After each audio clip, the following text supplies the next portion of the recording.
Assalamualaikum warahmatullahi wabarakatuh. Hari ini, pada petang ini, lebih kurang dalam 1 jam 20 minit lagi menjelang waktu maghrib. Okey, pada hari ini petang ini kita akan memasuki pintu bernombor 114 di blok tambahan yang baru.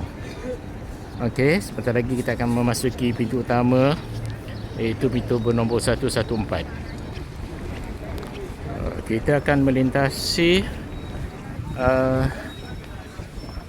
tandas untuk muslimah di sebelah kiri dan juga di sebelah kanan. Di sebelah kiri dan sebelah kanan. Laluan ini ada tandas wanita, dan kedudukan pintu 114 adalah di situ.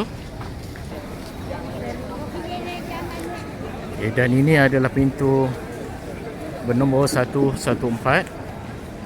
Kita sedang memasuki pintu 114, dan kita baru saja memasuki pintu 114 di bangunan blok tambahan yang baru.